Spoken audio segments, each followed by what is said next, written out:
हमारे मेहमान खसूसी पिंडाल की सीढ़ियां उतरते हुए आप सब लोगों के दरमियान तशरीफ लाने वाले हैं।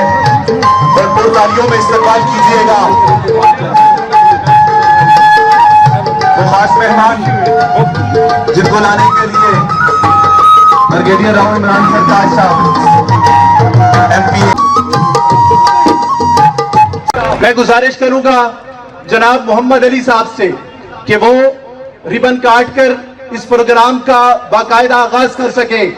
जनाब मोहम्मद अली साहब, आपकी भरपूर तालियां चाहिए उस नौजवान के लिए। I hereby declare Youth Expo Dera Ismail Khan open. Thank you so much. आपकी भरपूर तालियों में इस प्रोग्राम का बाकायदा आगाज हुआ चाहता है। जनाब मोहम्मद अली साहब की इनॉग्रेशन स्पीच के साथ। सुम्मा इन्न कसीरम मिनहुम बाद ज़ालिका फिल अर्ज़ि लमुस्रिफून। जल्दी चल।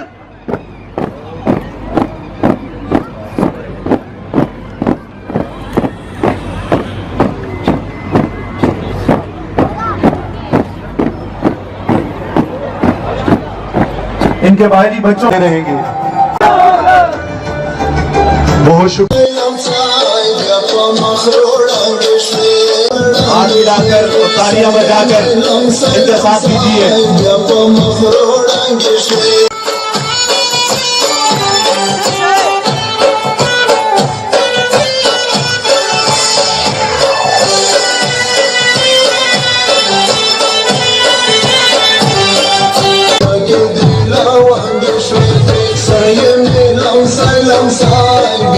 Mafroda gishwe, oshe me gal